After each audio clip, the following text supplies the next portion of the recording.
welcome back to Party Chick Astrology. I'm Nina. I'm Shaina. And this is part 2 of the 8th house in astrology, specifically 8th house planetary placements. Yes. So we're taking you Sun through Pluto. They'll all be at a timestamp down below if you want to skip to those. And if you want to know more about what the 8th house symbolizes, make sure to watch part 1 of this video. And if you don't have any planetary placements, but you want to know what's kind of going on with your 8th house, you can go to our website, partychickastrology.com, and check out the blog post breaking down the 8th house cusp rulers.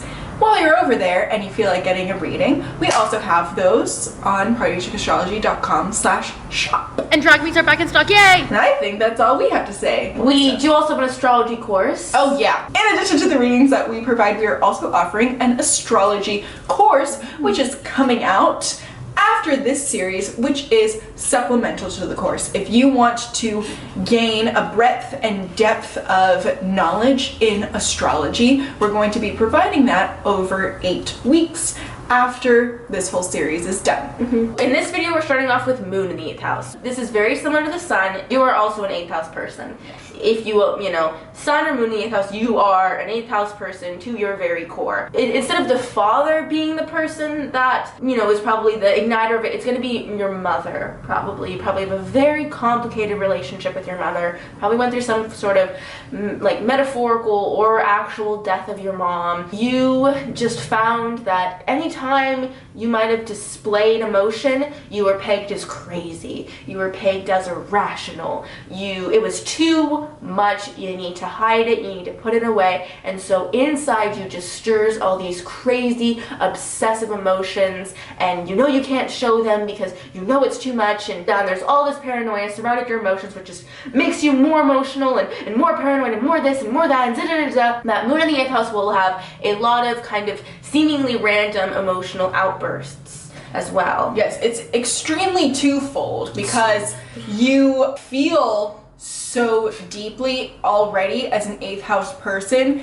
and because of that, you feel the need to hide it. Yes. Because people don't feel as deep as you. Yeah, because the 8th house is intensity, and it's also hidden things. So you feel things very intensely, and you keep it hidden because it's like your genitals. You don't want to be showing around all that intensity willy-nilly all the time. People are going to be like, put it away. Yeah, especially because the moon is the fastest changing luminary, as we say. It's going to shake up any house, and so shaking up the 8th house is going to be very intense because the 8th house is a fixed house, and it does not like to be shaken up. And you want these steady, stable emotions, and you want this joint security with a person, but that just keeps on getting messed up, and you find yourself emotionally invested in these highly manipulable people, and you might find yourself as being the person that is kind of emotionally tied to these people, and they have you tied around their finger, and you can give so much of yourself to somebody that you love so much because you desperately just want to merge with someone and really feel heard and seen and validated. But the 8th house is going to be attracted to some very questionable people. So as a young age, you probably were, and you were wounded because of that, and you either come out the other side and treat people with the greatest compassion and love and respect, or you can do it to other people as revenge. I think even subconsciously you can do it on accident. You know what I mean? It might not be intentional. I think Moon in the 8th house, more than any other placement, is the anti-casual sex placement. Yes. So when and this is like the debate of the ages. Monogamy versus polyamory, or like, is it casuals? And people will always argue like, this is, whichever side they're on, they will always argue like, this is what humans are supposed to do. Yeah, which is ridiculous because literally so not individual. One size fits all. No. So with Moon in the 8th house, if people are like down your throat, like, stop. And they probably will be. Be more free. Because you're very sexual. You give off a very sexual, and people are like, why are you so, like, why don't you express yourself? Why don't you go out and fuck people? Why don't you go to date people? Yeah, and, or if it's more of a one-to-one manipulation of like, come on, baby, everybody's doing it, or whatever. Yeah. And you have that narrative in you of like, oh, well, people say it's natural to do this. Like, even though I definitely don't feel that way, it's very private for me to do that with somebody, because when you have sex with somebody, it feels like the deepest part of you is being exposed, and you're really bonding with the person, and they're gonna, like, you are the person that, like, feels them almost living in you. Mm-hmm. You know what I mean? And you'll take their energy. Because that's what you want to bond. That's what you want to share. Okay, so whatever's in the 8th house is simultaneously what you do not want to share at all, and what you do deeply want to pour into one person. Yeah. And that's your emotions. That's your most inner self. Yeah. You know? Most vulnerable. And it's especially vulnerable in the 8th house because it's been hurt so many times. Yes. I mean, anything in the 8th house is getting set up for trauma. Yeah. Or like T-ball of just like... Yeah. Trauma? Where you're almost for sure gonna hit the target. Yeah. With Moon being the fastest changing planet / luminary, it's kind of setting you up for constant death and regeneration. Mm-hmm. The most important thing that you need to do as a Moon in the 8th house, and I say this just because anyone with 8th house energy can fall victim to falling victim. The most important thing that you need to do is not fall victim and really focus on the rebirth after death. Otherwise, the Moon is going to keep you in the same cycle. Yeah. The same cycle. Moon in the 8th house can go through the same patterns of trauma again and again and again, and almost like they get shorter stints almost. You know what I mean? I mean, not necessarily, but it can be because of that. Once you've gone through it once, you almost know it, and then it gets comfortable to you. That like it becomes cycle. Like a psychological itch that you're just like, oh, because itching is another thing that we shouldn't do, but we do because it feels good in this weird way. Yeah. So that's like the 8th house. Is itching, that psychological itch of like melancholy or depression or abuse. Okay, this is actually a funny little anecdote. I guess. It's not very funny, but my friend has a Gemini moon in the 8th house. She was a twin in the womb, and she either ate her twin or the twin just didn't make it. And if that is not the most, like, Gemini twins, one dying in the 8th house in the womb, the first thing, and she's a Scorpio rising too, so the first thing she knew about life was death. And it can also feel like, now she has this feeling as well, but I think that even if you don't go through that with moon in the 8th house, like, there is a half of you missing, or there is a part of you missing and it isn't another person. You know those people that believe that, like, you have one soul and it's split into two people and that's your soulmate? That's kind of like actually what a moon in the 8th will feel like and is looking for. That's not true for me and that's not true for everybody, but I think there is something to say about that moon in the 8th house really having that kind of like other half kind of person, or at least they're just looking for it so desperately, so they're going to be more likely to find it because that's what they're keeping their eyes on. Yeah, but they're also more likely to, because you're going to attract intense people and because you're going to invest everything, not to just anybody, but if there's like a connection there, yes. Kind of blindly. Yeah, like if there's like a blind connection to something, you just like feel it, then you're gonna immediately be ready to just be like, okay, here's my soul. Yeah. You know what I mean? A little bit too quick, you know, because you're like, no, my intuition is telling me this, my intuition is strong, it's correct, which it probably is, and maybe that is somebody you should be giving to your soul to or something, but have you asked if they're ready? If that's what they want? You know what I mean? Or sometimes your intuition isn't leading you to a happily ever after, it's leading you to a karmic. Yeah, it's leading you to your karmic trauma. Also, moon in the 8th house might have a mother who makes the money, maybe a single mom or maybe no mom, and so you get money from the government, or there's an inheritance left from your mom's family. Maybe there's just trauma that's been passed down from your mom that you kind of take on. Your mom's female relationships. Yeah, your mom's issues, she's probably made your issues. I know someone who has moon in the 8th house and her mom almost died in childbirth. So that was literally her mom's like association with her daughter is like, my daughter almost killed me. And so there's that like interesting connection. Moon in the 8th house is also very paranoid. Yes. They can be a little bit irrational because of how many times they've been hurt, that they obviously have trust issues, and because of that people are going to see them as highly paranoid. These are people that are going to feel like they need to go through your phone, go through your stuff because you're lying to them and da-da-da-da. But it is because they have been lied to before. Stuff has been hid under the rug from them a lot. It's all about the repeating cycles. Yeah. Let's get on to Mercury in the 8th house. These are the deep divers of the mind. Everybody's lying and I'm gonna find out who. These people were probably lied to a lot as a kid or just not told stuff. You know, things were swept under the rug. or maybe things were told to you too early, or maybe you knew of all these things that you shouldn't have known about, and you spoke about them. People were like, why are you 5 years old and knowing about this? Don't talk about that. And you were just basically silenced because of how maybe inappropriate or too much your speech was, or you got too into things. You're too obsessive about your interests, and it's almost to the point where you're a little bit shameful about how much you know about some things. Yeah, I think that this is maybe a little bit of a lighter 8th house energy compared to the sun and moon. Obviously a natural psychologist, a big detective, deep diver, either professionally or in your personal life. Definitely looking for a joining of the minds with someone. And sex is very important, but it's also that mind connection that they're looking for. It's an intellect. To you will not have good sex with somebody unless there's that intellectual connection. You know, you might find that you don't really like random hookups unless you kind of, you know the person a little bit more. You kind of know that you guys can have a good conversation.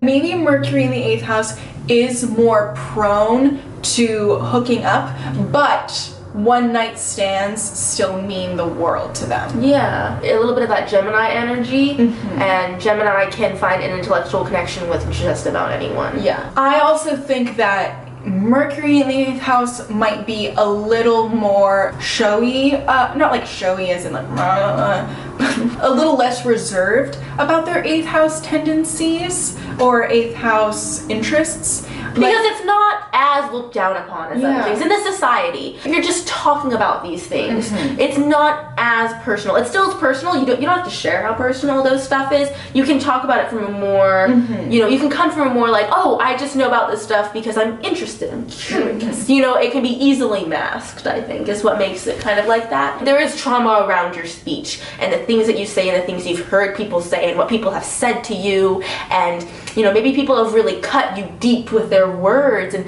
now you really know how to cut people and hurt people with your words, and you really like to know everybody's secrets. You're all up in everybody's business, but not in the sense of a Gemini that's screaming it. You're kind of calculated. You are going to be the kind of person that secretly knows everybody's like deepest stuff, and you're not going to tell anybody, hopefully. But Mercury can have that double aspect of like, when you need to bring out that information, you do know everybody's shit, and if you don't, you're trying to. Yeah. I find with Mercury in the 8th house, it's an interesting situation with some of you. Obviously, if you have Mercury in the 8th house, you very much value honesty, and if you have anything in the 8th house, you very much value honesty and getting to the truth of things, and so you don't appreciate people that lie to you. No. At all. You take that very seriously. When somebody lies to you, that is a betrayal to your very core. But at the same time,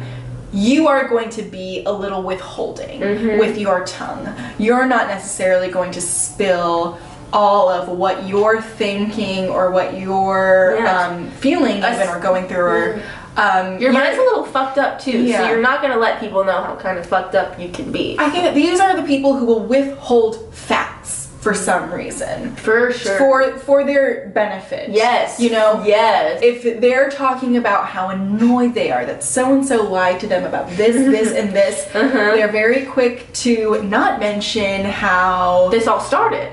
Yeah. You know, maybe they lied in the first place, you know? So they'll withhold facts. It's a little, you know, there can be a manipulative side of the 8th house. And I think Mercury, being the mischievous planet, really taps into that manipulative side of the 8th house. These are people that are probably going to manipulate the moon and the suns of the 8th house. You know, the suns are going to be like, ooh, look at this deep, dark mind of this Mercury in the 8th house. Mercury's like, yeah, do this, you know, get you around my finger. I know how to work with you, you know. Like, you aren't just going to feel a spirit. You're going to feel like you can communicate with the spirits, you know. And if you really hone into that, these are people that are going to be most likely to be able to talk to the dead. Also, you're looking for power through your words. You're gonna speak, and you're gonna want to speak with sophistication, like almost like a dictatorship quality to your words. I think this is also a very creative placement. So there's a lot of transmuting your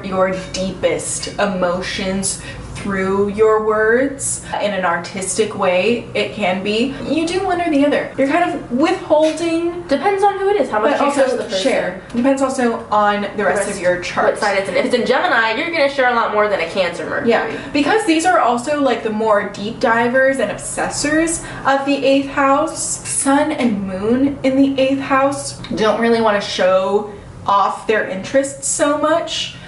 Because it's more like acceptable in a Mercury in the 8th house. These are more of the kind of like Tim Burton-ish people. Oh, yeah. You know, more. What's funny the, is Tim Burton has a Scorpio in reception and nothing in his 8th house. Talk about compensation. Yeah, no, literally. Venus in the 8th house. So what I think is like the main thing with this one is if you look up people with Venus in the 8th house, because I was curious, these are beautiful people. These are sexy people that are quietly just very attractive. And they are known for their beauty. Venus in the 8th house is another one that you probably were, like Sun in the 8th house, and Moon, were seen as a sexual person from a much younger age. You were probably one of the first people that all the guys or girls or whatever had a crush on.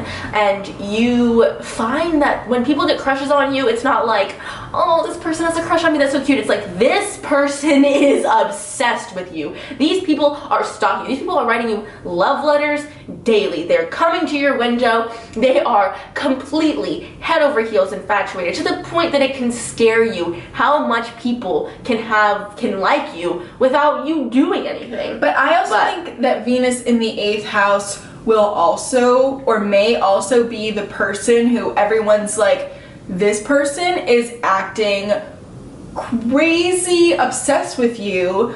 Aren't you seeing the red flags? And they're like, no, I like it. That's the thing. So I was going to say on the other coin as well, they want that energy. That's the energy that they secretly love, that attention, to the point where they kind of like when people feel jealousy towards them, or almost like haters make me famous. Is very much this position, in the sense that when somebody's talking shit about you, it's because, you know, you're a bad bitch. That means that they're jealous. That means, you know, Cynthia's talking shit.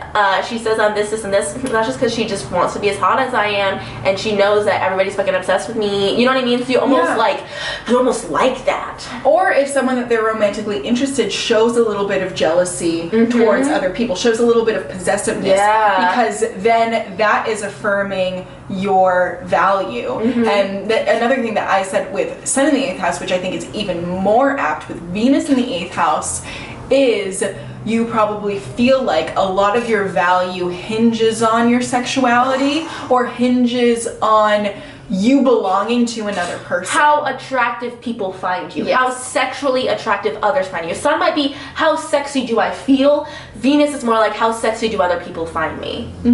Or being in a relationship. Being bound to someone. Having that, like, I am sharing myself with you this are person. mine, I own you, and I am yours, you own me. That kind of... If you're just on the shelf and no one's bought you, you feel like your value goes down. Also, these, I think, are the kind of people that go through this thing. Like, you probably were really into, say, something like Twilight as a kid. You were super into the bad boy, like bad, mysterious boy. Like, you totally get your nuts off for, like, all those vampires and all that fantasy, like, kind of dark bad boy stuff. And so, like, you go for that guy in class, and then you find out it's not all romantic comedies, and they're very manipulative and really terrible to you, and and it's just this very dramatic thing. And that's probably where you find your trauma, is that over romanticization of those 8th house dark people, to the point that you can easily get kind of wrapped up in one. Probably you'll find most of your trauma is through the people you love, unfortunately, and them taking advantage of you. And you might find that you might turn and do the same thing to somebody else, as it is with any 8th house, or hopefully you get stronger from it. You can have so much self-confidence with this placement. If you master your Venus in the 8th house, you can completely own and love yourself to the deepest core of your being, and it is unfaltering. It is a fixed house. Nobody can tell me I'm not hot and sexy. I know I am. But that is when you come and you own that power. what can happen is you might feel like your power is taken away from you, so you kind of feel like you need to take other people's through relationships. Your fears show up in relationships. Yes. Your fear of abandonment is specifically lovers abandoning you. Huge. Yeah, all you want is a deep relationship, but you're so scared to get into one because what if they leave you? Your paranoia shows up in relationships.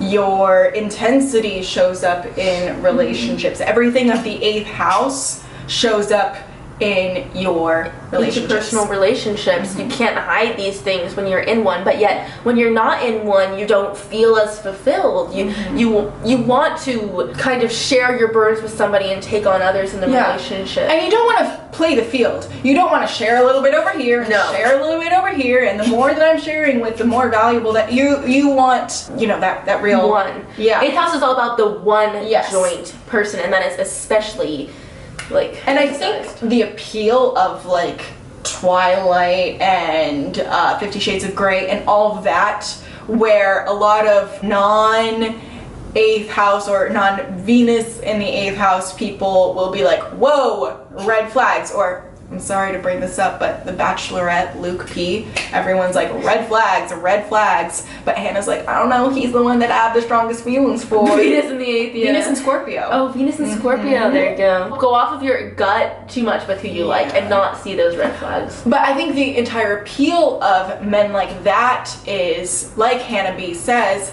he's fighting for me. He's showing that he wants me. He's all about me. And that's what you're looking for. And there is a healthy version of that, but there are also very unhealthy versions of that. My pick for this season is Tyler C. Yes. I need to watch Bachelorette recaps when you can watch the 8th house astrology. Mars in the 8th house. This is our first malefic placement. This is a very intense placement. As you can imagine, Mars is such a strong energy, and you really have to think of that metaphor of the boiling water. That's the 8th house. It's already boiling, and then fucking added all these limbers to the fire and just make it even bigger and more explosive. Now fireworks are going off. That's Mars in the 8th But house. it's all happening underwater. Of course, underground. Yes. You have some major pain around how much you express your masculinity. This is somebody that was probably bullied as a kid or just very stepped on. You probably physically abused. It could even just be playfully, but to a Mars in the 8th house, after a while, it affects you differently. It affects you different. It's so repetitive. It's so constant. You're constantly getting playfully teased by everyone, and you're always being put as the beta. And anytime you do express this Mars energy, it's like, whoa, you can't do that. Don't hurt somebody, don't punch them. You get reprimanded every time you express Mars. And so you'll cover that up, but there's so much brewing because you're taking in all the aggression that everybody puts towards you, and you're really taking it in, but you're not allowed to let it get out. So these are people that have major anger issues and go through a lot of anger management. And if you listen to Rico Nasty, she literally just came out with an album, and she has Mars in the 8th house called Anger Management, and everybody's just like, she screams too much in her rap, but it's just that's so therapeutic for her. That's her expressing her Mars in the 8th house. At least she's not killing people. Yeah, seriously. I really hate to do this to you people who are watching with Mars in the 8th house, but the perfect example of Mars in the 8th house is Andrew Cunanan. He's a spree killer. Didn't quite get to serial killer status. A spree killer, and most famous for murdering Gianni Versace, if you've watched the assassination of Gianni Versace. And he just checks off all the boxes for Mars in the 8th house because there's a sexuality aspect. His hidden sexuality, being a gay man, working in sex for hire rings, totally that secret hidden prostitution, exact money tied into sex, joint finance. Yes, sex literally resulting in money, inheritance from sugar sex, daddy kind of situation, anger management issues to the point of killing 5 people, which were all very emotional. Well, not all. He did just kill that one person for his car, but 4 out of 5 all had very emotionally driven motives for killing these people. That 8th house emotion. Yeah, it's not just like, haha, I'm Ted Bundy, I like fucking dead corpses, so Right. pew pew, or however. It's all very emotionally driven. Very strong issues around masculinity and male figures, feels very depleted of it a lot, and also just can be very violent, and you probably experience death in very quick and unexpected ways. My cousin actually has this, and his friend recently died in a random shooting from another friend. Like, his friend just brought a gun to school and shot his friend over a girl. And that is a very, like, Mars in the 8th house thing to go through, obviously. Fuck. So...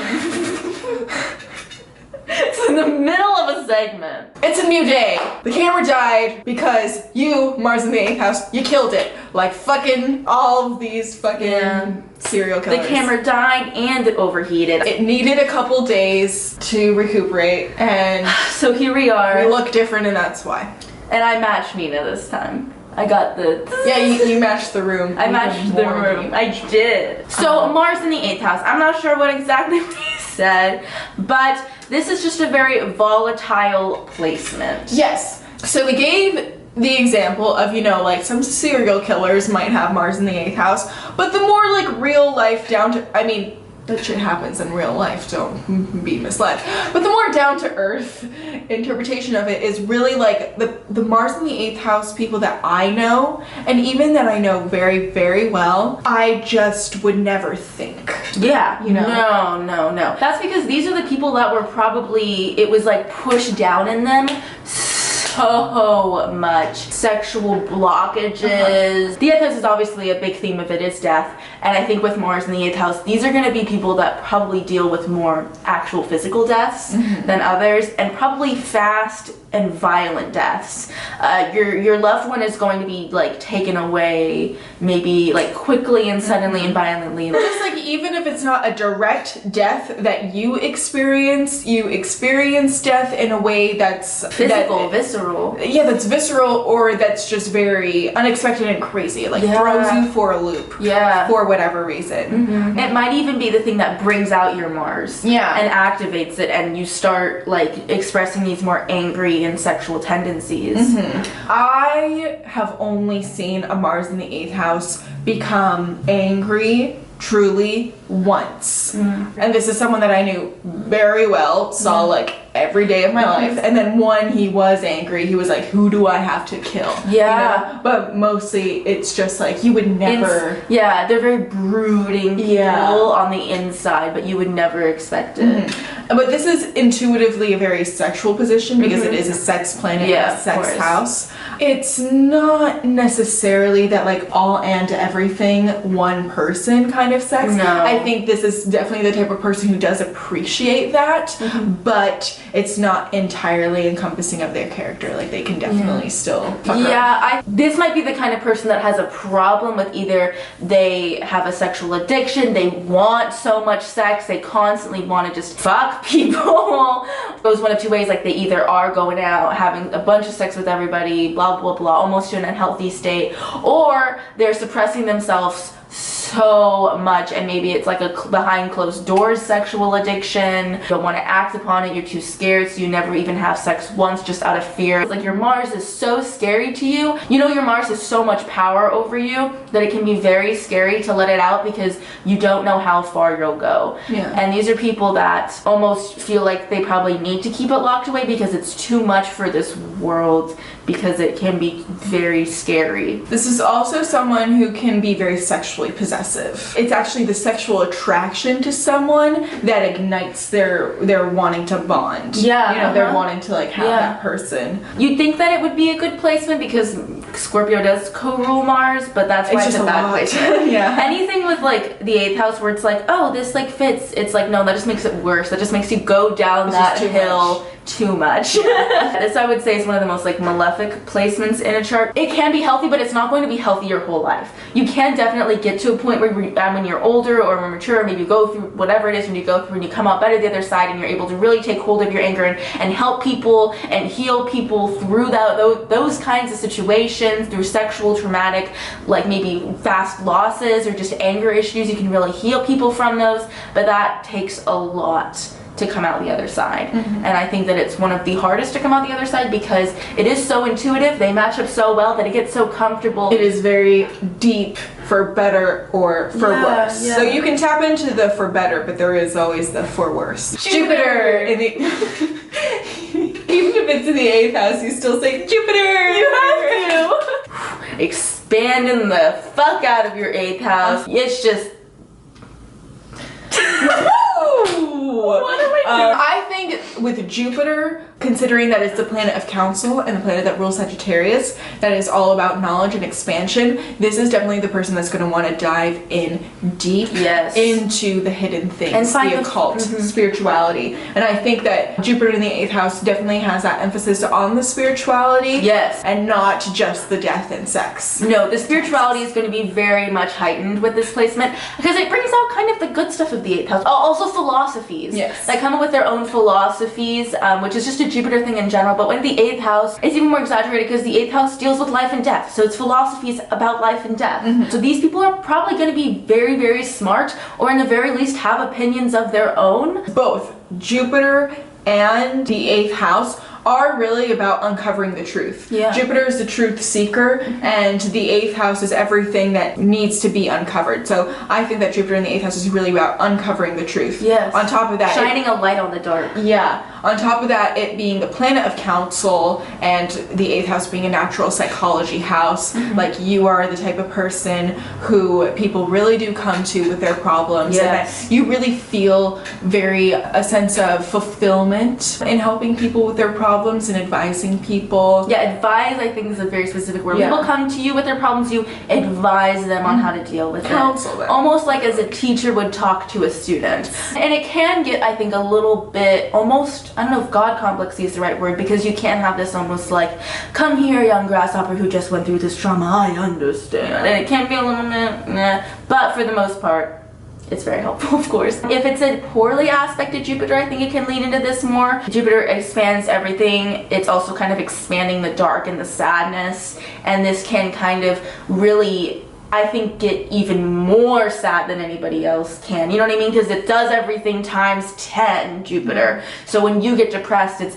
depression times 10. And luckily, it's such a positive planet, which is why if it's positively aspected, you can almost feel like there's no way depression could ever happen to me. You know what I mean? Almost have, you might have like an endless faith in the happy. If you're really tapping into the spiritual side of the 8th house of like seeking truth. Exactly. Which is, I think, where a positive Jupiter would come from. But a negatively aspected Jupiter might get so stuck and just overly expand the sadness, you know? Yes. Jupiter is definitely it's a very pretentious word. I'm gonna pull it out for Jupiter in the 8th house. Jupiter is very Epicurean. Think like Gatsby. You know, it's just like everything. Oh yeah, totally. Gatsby is totally Jupiter in the 8th house in general, just like the whole vibe of it. So it's very just like everything, and it's pleasure. And just like all of it, and as much as possible. Too much. Everything in excess, nothing in moderation. It's like Dionysian and wine and all that, right? You can really lean into that in the sex part of the 8th house, and really wanting to just like eat up a person, just like really experience it, overindulge. Too much sex addiction in a different way than Mars. Mars will be like this negative. Jupiter will almost feel like positive, like sex is the best thing in the world. I just want it all the time. I want constant pleasure. I want this constant sex. I need a constant exciting sex life, multiple partners, bonding with as many people as I can. I just want to get to the soul of everyone I possibly can, to the point where Like, I mentioned this in the last 2 Drag Me's, I think, because they both have this placement of, like, this could be a big cheater just because, fuck it, you know what I mean? Just because it's Jupiter. I just need to experience it. I need to have this experience. The spice of life.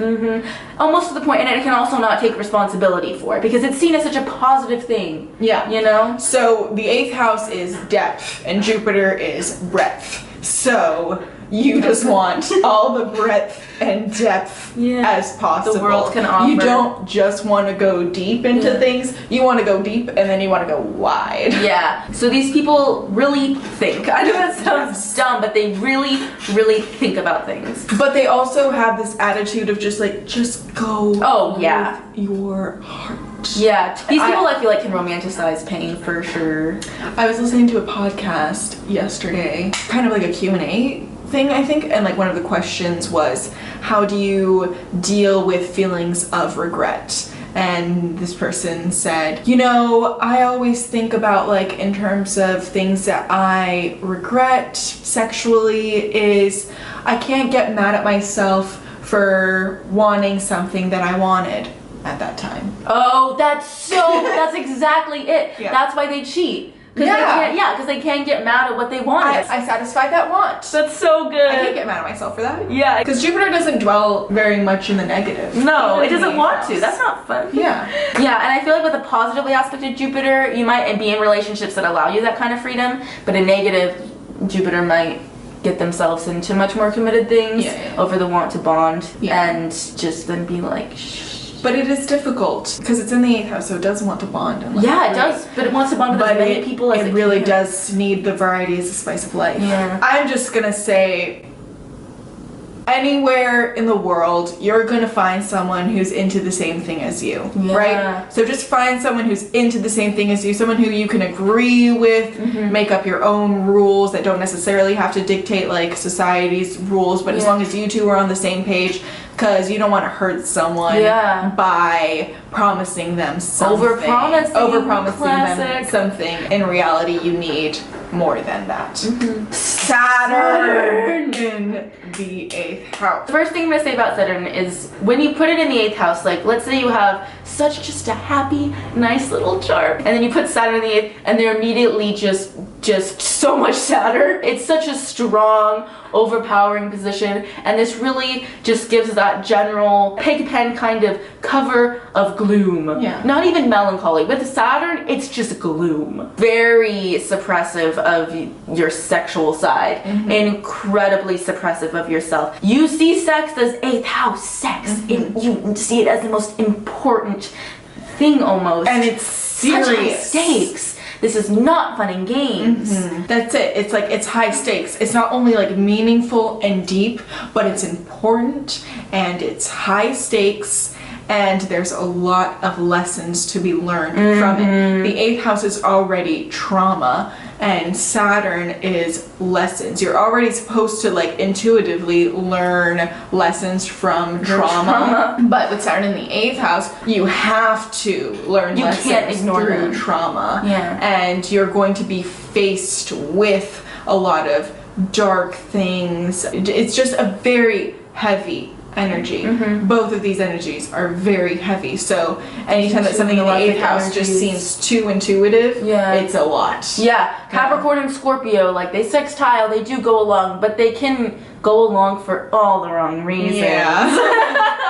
This is a placement in somebody's chart that it cannot be ignored. You know, maybe somebody has an intercepted retrograde Saturn in whatever, the 5th house, and they're like, lesson, no, fine. You know what I mean? They're gonna run from their lessons. You will never be able to run from your lessons. Your entire life, you've never been able to just trip. You trip, stumble, fall, and fall flat on your face. Off a cliff. Saturn in the 8th house will have one of the hardest Saturn returns out of anybody. Whatever house it's happening in, that's these are like of your Saturn return. Definitely some sexual trauma, some major trauma through your father. Maybe he wasn't there, maybe he was there too much and overprotective. This could have even been like somebody who shielded you from everything, so you are almost so innocent that you're so much easier to be hurt. You know? So the 8th house is hidden things, and then Saturn is restriction. So there is restriction of the hidden things, and there is a restriction of yourself, of the occult has a bad ring to it, you know? Yeah. It's like, oh, you want to shelter yourself from that stuff. It's the occult. It's bad. But it's also a deeper insight into spirituality. It's sex. It's true bonding. So this type of person, you have that energy in the 8th house. So you are an 8th house person. You feel all those 8th house person things from what we described in the first part of the 8th house. But with Saturn there, it's so hard for you to express it and accept it and face it. It's like the ultimate commitment issues. Yeah. It's so serious and so committed. Like relationships, for example, they're something that you hold at such high esteem. It's so sacred. And they're so purposeful, and you want to like date with intention, but there's so much pressure on it that you're trapped in inertia. You're trapped in your insecurities. So you can't even get to your goal because you have big goals that are just so hard to get to. And it's happening. That's Saturn, really. Whatever your Saturn is going through, those are your big goals that are hard to get to. And happening in the 8th house, those big goals that are hard to get to are goals of self-acceptance, commitment, acceptance of sex, acceptance of death. Healthy detachment. Yeah. I think Saturn can be easily an unhealthy detachment. Yeah. Just to touch back on the father, if he was there or not, it was a big presence and made a huge imprint on you, almost to like your very core, to the point where you might feel like you're your father, or you feel yourself going down your father's kind of rabbit holes. You got your trauma passed down from your father or whatever authoritative figure. You just in general, trauma through authoritative figures, issues will arise through them, a lot of lessons through them, and just in general, relationships are kind of going to be fucked up for you. Close relationships, intimacy, you're very scared, you're very cold, not because you don't want that, but just out of fear of rejection. I think this is a huge fear of rejection placement. Because Saturn is lessons, it wants to throw you into the deep end of all these things. Right, yeah. So what Saturn is doing in the 8th house, it's throwing you into the deep end of death, sex, regeneration, taxes, intimate partnerships. Oh yeah, watch your taxes. And yeah, so all of those things are just like hitting you in the face. And those are just like some of the hardest lessons to learn, right? Saturn in other houses, it's not as heavy. It doesn't throw you in the deep end as quick. It gives you little hints. Saturn in the 8th house is throwing you in the deep end of something already very deep and difficult to handle. And it's something that Saturn is setting you up for, this area already being something extra difficult to handle. So you're just bombarded and hit with these lessons that are taking you to these dark places that are difficult and heavy.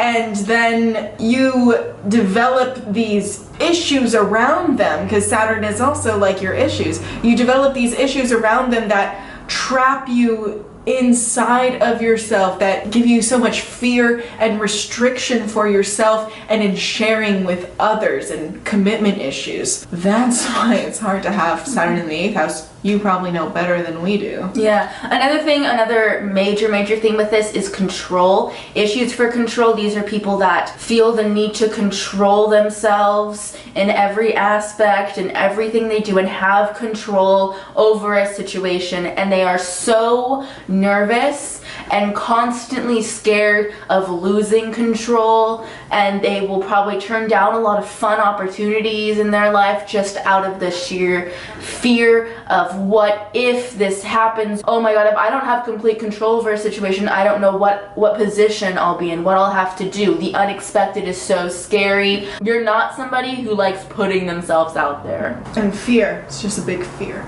It's a big fear bubble. Another big thing with Saturn in the 8th is pay your taxes, pay your debts. Yes. Don't do loans, don't borrow money, don't lend money. Saturn in the 8th kind of does need to be a little bit possessive and with their money, and very careful with it. Yeah. Very careful. And approaching your Saturn return, pay off everything, anything you can. The more imminent the debt is, the more likely that they're going to come and get you. Needs to take the strongest priority, because that will catch up with you. Uranus is going to be its own video, so let's get into Neptune. Yes. Oh, can I just start this off with the perfect example, unfortunately, of, well, I mean, depending on what your view of the situation is, of Neptune in the 8th house is Michael Jackson. And whether you believe he did all that stuff or not is irrelevant. The fact that it's up for debate and unsure is Neptune in the 8th. Yeah. Very manipulative placement, because you're so manipulatable as well.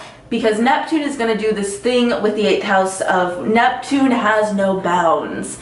Neptune is boundless even more than Jupiter, because Jupiter is confined to this world. Neptune is not confined to this world. So it opens up this huge, almost like hole for you to just kind of step into the 8th house and just kind of get so sucked in. And you're definitely one of those people to, like, on a more kind of like base level, if I were to read your chart, you'd be like, that's so true, that's so true, that's so true. Like, very susceptible. Like, these are people that can be hypnotized.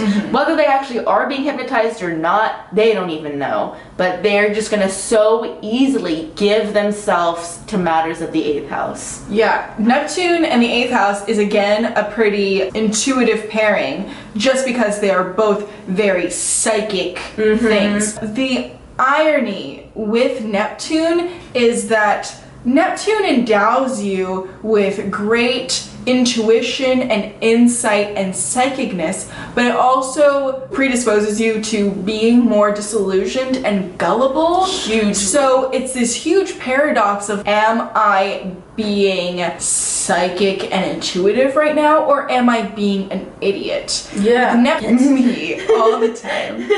With Neptune in the 8th house, it's going to really heighten your sensitivity and your psychicness. It's going to especially feel those vibes, baby. I think it's going to especially tap you into even speaking to the dead. Even all of that stuff. Tapping into like life's beyond, past life regressions is something that you might find that you have a good handle on, even more than, you know, your average bear. It's just seeping you into this very internal world, in terms of you have kind of all of the answers within, but where Neptune trips you up is in the real world. Yeah. That's when you're acting like an idiot, is when you're not addressing real world matters. And it's hard because Neptune is not about this world. It's about the other worlds. So with Neptune in the 8th house specifically, you're just seeped in intuition and psychic ability. The real world is hard for you though. And relationships can be hard for you, because Neptune I always think of as the Romeo and Juliet quote, "My bounty is as boundless as the sea, my love is deep. The more I give to thee, the more I have, for both are infinite." That is Neptune in the 8th house. Oh my god, fully. Because it's all about just like infinite bonding, like forever. Like, the more I give to you, the more I have. There is no place where I end and you begin. Our connection transcends the physical, it's spiritual. You're the kind of person who is going to believe that someone is your twin flame or your soulmate or something. Almost every second. Every you know what time. I mean? Because it has that Pisces mutability of you're it. So you have all of that, you know, depth into it with people. And I think where the Michael Jackson thing kind of comes in is that you can believe that too much, to the point of either manipulating yourself or manipulating others. If you're going to get on the idea of pedophilia, sorry to go there. Neptune in the 8th is not predisposed to pedophilia specifically, but it's just a good example. I just wanted to give that. As an example, Lolita. He really believes that this girl is in love with him. Right. In a place where real world eyes It's can about see that's not it. Yeah, it said they do not fit up, but the Neptune does not see why that's not true, but I feel what I feel, and that's all that matters, and I'm not manipulating them because, but naturally these people are going to, because their infatuation is so strong that they can't see past it sometimes. sometimes. And so that can be a case of manipulating the other. Or Yeah. even manipulating yourself, because To believe that he it's really okay. does believe that she's in love with him. Yeah. But to a point where he is like, because the 8th house is a little possessive, Yeah. he's really imposing that on her. But you can also do it to yourself. Neptune the 8th can also disillude themselves into believing it's okay as well. What they're Yeah, doing yeah. wrong is okay. In my recommended on YouTube, a lot of like spiritual things show up, obviously, and this like law of attraction YouTuber shows up all the time, and I don't watch her. And I saw this one thumbnail and title of like her and this guy, and it was like, meet my twin flame. A couple weeks later, what's on my recommended page? He left me. Yeah. Neptune in the 8th for sure.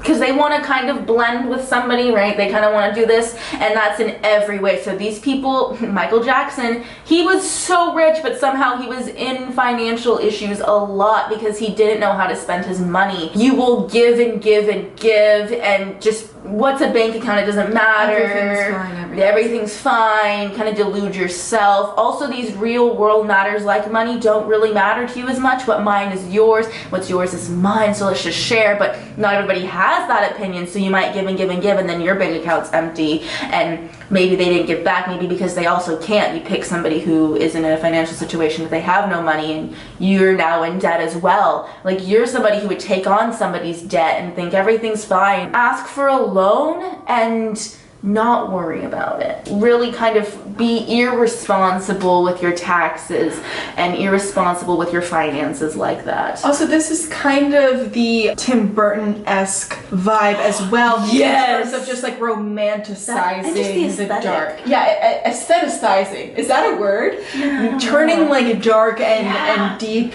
and Into Pisces. gnarly things into an aesthetic. Yeah, and to like A Nightmare Before Christmas is the ultimate like Neptune in the 8th house thing to me. It is taking all those 8th house matters and then putting this like Pisces filter on Exactly. it. Sex can be very what's that word? Transcendental? Transcendental? Sure. Transcendental Is a word. Transcending. Yeah, because you want to merge souls with the person. You might find these people might be the kind of people that like being drunk or on drugs or something when they're having sex. They like to be in an altered mind state, probably. Also, because that also makes you more comfortable with how disturbing your wants can be as well.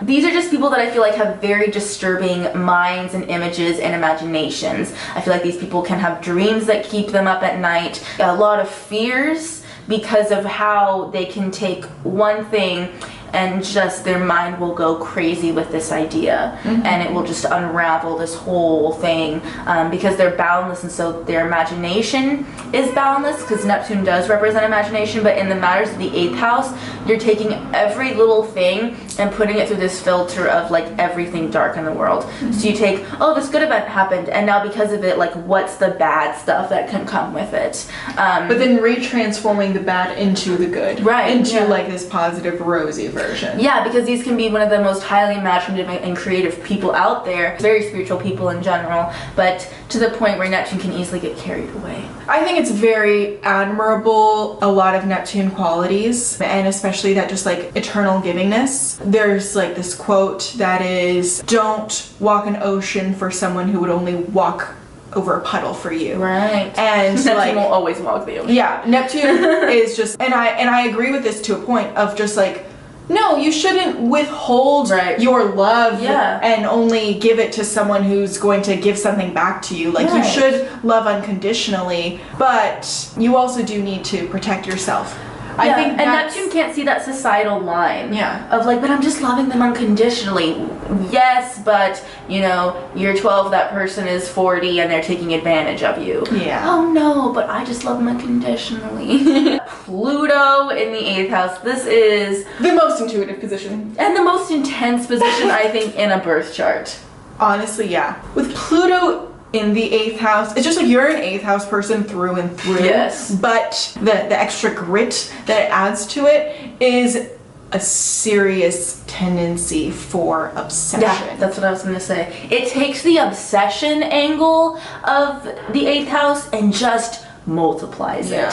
it. It is obsessed with sex. It is obsessed with death, obsessed with the taboo, obsessed with almost the manipulation of it, obsessed with the trauma of it even. These are the ultimate people that just, they'll get a wound and they'll just dig in it deeper and deeper and deeper and deeper. It's because they have this just desperate need for revenge. That's another big thing with Pluto in the 8th house. Obsession and revenge. They can't let anything go. They can't let any stone left unturned. If these people don't like you anymore, they're not just gonna part ways and say, hey, I don't like you, let's just ignore each other. No, they are going to shake up your life and ruin you and make sure that when they leave you, they are like, I won. And where does revenge come from? Revenge comes from this unhealthy attachment that comes from fear of loss, which the 8th house is encouraging us to have a healthy detachment. So Pluto in the 8th house can take on a lot of negative qualities just because it is so much of this energy, and so unhealthily it is revenge because it is unhealthy attachment. It is deep hurt, and it is Mars energy, and it is the need for poetic justice. Revenge is hurting because you have been hurt, and Pluto wants to get to the very bottom of everything. It wants to leave no stone unturned, and so justice is a part of leaving no stone unturned. Justice at any cost. At any cost. Which is why people go to such lengths to, find people that murdered their loved ones and really put them behind bars. And obviously there's also the matter of, you don't want that person out. But even more the principle. I always think it's really interesting how people, if they have a missing person case in their family, but they know that person is dead, they just want the body. So they won't close it because they're like, no, we want the body. We want the body. And it's really interesting. I've never gone through that experience, so I can't really empathize. I think it's a closure it's a closure thing. And it's not just obsession over the 8th house matters. It's just like obsession over whatever they get their hands on. But I think a big thing that we're missing is what it's all ignited from, which is trauma. This is all coming from major trauma done to you at far too young of an age. This is the placement that I'll be shocked if you just get out with a little bit of an emotionally manipulative father. No, that's not this placement. This is like an abusive molestation, lots of trauma around sex, around death. Probably lost people in just horrific ways, and it hit you deeper than you ever could imagine, and you've yet to come back from it. Also, maybe a significant financial loss. Oh yes, that major and emotional loss. Yes, just also you're maybe abandoned by somebody or something like that from a young age. Cheating, betrayal of any kind. It makes sense as to why you're going to unfortunately probably go through some sexual traumas, is because you naturally just ooze sex and sexuality, and that 8th house, it's ingrained in you. You almost drip it without meaning to. 5th house sexual energy is a lot more going to be like put on, I want you to see how sexy I am. But like 8th house Pluto energy, they will put it on, but even when they don't mean to, it's on. It's not a switch that turns off. We talk about this, I think, in our Mars in Scorpio video, and there's a similar energy in that you feel that in someone, you feel the person's damage, and you are that person who, it's kind of written on you. You can feel that damage, and some people are attracted to that kind of damage for whatever reason. If they just need someone who understands their darkness and they can sense that damage, and they don't want to go after someone who isn't introduced to hasn't been damaged yet. Growing up, what can happen is you need to, because 8th house Pluto, death and regeneration, you need to reinvent your sexuality. You need to retake ownership of your sexuality, probably from a sexual trauma that you experienced. And these are people who develop kinks. Age, the taboo thing, like even like power, like positions of power, like teacher, student, doctor, patient, abuses of power like that, like rape fantasies, probably a huge thing. Violence, bondage, submission. These are people that are just naturally going to be into the changings of power in sex. I have all the power now, and you're the only one now. I'm the power, switching it off.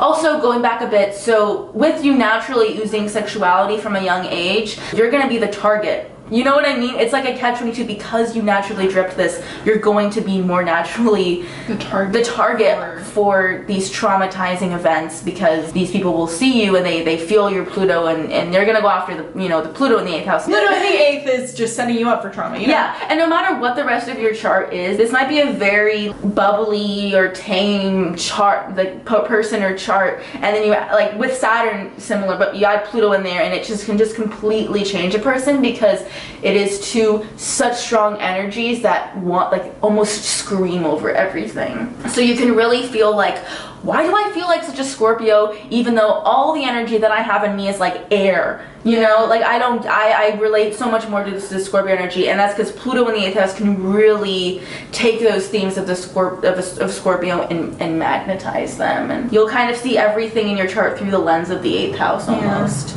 You know, like, yeah, I'm a Libra, but that's because I was abused like this and I had to become a Libra to do that. You know what I mean? Yeah, like it's not like I'm a Libra to make people happy, you know? I'm a Libra just because I am. Yeah, no. Obviously, with this tendency for obsession and possession, this can definitely manifest in relationships, especially stemming from betrayal and abandonment issues and fears of loss. You can really fixate on someone and just for fear of losing them become quite controlling or quite erratic or not be able to have like a handle on your emotions when you feel like things are going wrong, because Scorpio energy in its negative is very paranoid, and I feel like we've been talking a lot about the 8th house in its negative in these placements, but just know that there is obviously potential for rebirth. Yeah. And whatever, whatever's in your 8th house is like your power, basically. Exactly. And you just need to kind of unlock it. Mm-hmm. Learn to work with it instead of like working against it. Because I feel like a lot of times you're constantly trying to work against your 8th house planet. And I think though with Pluto, it can almost be so controlling of you,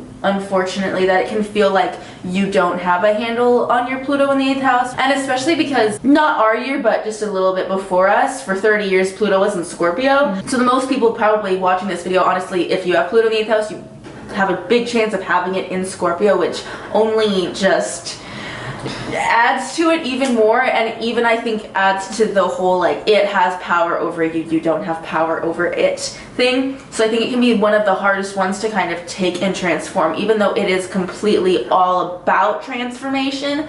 It can be the hardest one because it's obsession, and it's hard. You can't control your obsessions very easily. Mm-hmm. You know what I mean? Obviously, if you found this video, you're on the right track because astrology is very beneficial for people with 8th house placements, and I think where the reason, or one of the reasons for that, is because the 8th house just wants to get to the very bottom of everything. Yeah. And the more handles you have on why you are the way you are, and the more you can the more tools you have to get to the bottom of things, the easier it becomes for you to deal with the things that you are dealing with. Also, Pluto in the 8th house definitely possesses a very intuitive gift, a natural gift for the occult matters, a natural understanding of those kinds of things, a natural ability to dive deep, obviously, into anything and find its like real source. You just have a lot of power, and you have a big ability to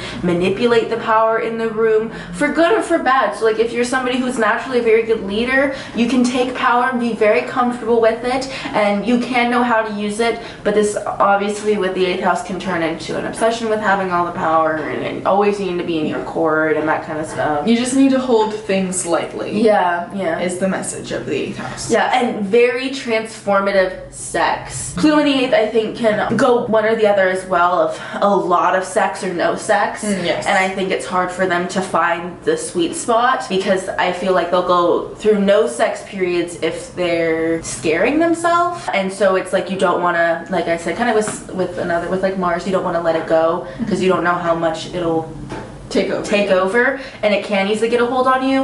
Also, I think that with Pluto in the 8th house is I feel like there's this constant feeling of running from something, and you don't know what you're running from, but you just have these fears and you don't want them to catch up with you. So really the only thing that's propelling you in life is avoiding whatever you feel looming just around the corner, that you don't want to peek its ugly head out, so you're just kind of motivated by this, almost like feeling like you have to outrun it, but it's always gonna show its face to you. There's a lot of fear. What trauma does to you is that it convinces you that things are going to happen over and over again. Right. That if it happened that way before, yes, that it's bound to happen again. And trauma does have a way of repeating itself too. If it's going to happen again this time, you have to be prepared for it. Trauma tricks you into thinking, fool me once, shame on you. Fool me twice, shame on me. I will not let you fool me twice. Making yourself get ahead of yourself. Yeah. Making yourself psych you out that something's gonna happen. Acting paranoid, acting defensive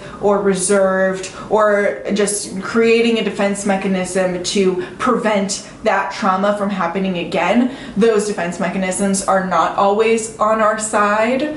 It's difficult to deal with, and the answer is really just clearing it all instead of like building more armor. Yeah. People are really gonna come to you with their problems because you kind of have, I've been through shit painted on your face. Yes. So any shit people have been through, they're like, that person's been through shit.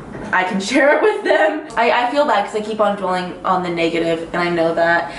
But unfortunately, what might happen is you might, maybe you divulged too much information at one point in your life, or not too much, you just shared something very secret and sacred, like maybe whatever your trauma was connected to that 8th house. And somebody probably use that against you in the future, like somebody that you trust, they could do that flip around, so then you might have a problem doing the same thing, of people confide in you, they get close to you, and you're going to be very like, oh yes, in the moment, but you also know to keep it in the back of your mind to use it as ammo. And you might be one of those people that, for the sake of revenge, uses somebody's trauma as ammo, but also you've been through similar traumas as well, but that's again from that conditioning or the trauma that happened in the past of when somebody else used that against you, and like, don't fool me twice, like, I know you're gonna come out with it, so I'm gonna come out with it too, but it's like that person might not though. You can get ahead of yourself because of your paranoia. I feel like these people kind of have like almost open pores, if that makes sense, and they're just very susceptible to letting things seep in. Energetically, you're very receptive, and that can be great because you just have a deeper understanding of people, I think, because of that, but also you can kind of take in a lot of negativity, unfortunately. Yeah, definitely these are kind of people who can hold on for worse. Like negativity sponges almost. Yeah. And also like you'll never forget what that person did to you to mess you up. Just because of that power, if you let things go, then they don't have that power anymore almost. And there's almost with that need to hold on to. But so with that great end, I guess we'll try to end it nice. Great opportunity for very transformative experiences. These are the kind of people that you will think of if they come out the other side, some of the strongest people ever, period. And you're on the right track if you're getting into astrology and self-knowledge. Yes. It's going to veer you from manifesting these things as negative. Also validation, because if you don't know about astrology and you peel in the 8th house, you're like, what's wrong with me? Yeah. What is wrong with me? And I think that there's a lot of validation that comes with like, oh. And you can feel like very isolated. Yeah. Especially even if you do know astrology and you're not looking at other people's charts, you feel like, I have Pluto in the 8th house, me. Just knowing that you are not as alone as you think. Yeah. Even people that you wouldn't expect, that you would assume like, no, they have it all together and blah, blah. You don't know their chart. A lot of people react to our videos in comments and kind of with an attitude of they feel so bad about their chart. They feel like their chart is so bad. And I understand where you're coming from. I felt like that at a point about my chart. But you have to think also, what is a good chart? The more charts that I looked at, the more that I was like, there doesn't exist this chart that matches this person that I think exists, that I think everyone else is, And that's just not the case. People aren't as put together and perfect as you think compared to you. Like you're basically just not as alone as you think. And there's always higher vibrations and lower vibrations of everything. You have the power to channel the vibrations that you want to. Yes, especially with 8th house, you have the power. On that note, if you enjoyed our 8th house series, links as much as you can down below. People ask like, what if I just have Leo? You can check out that blog post and all that stuff. If you haven't, definitely make sure to watch part 1 where we just talk about what the 8th house means in general. Okay, that's all. Bye.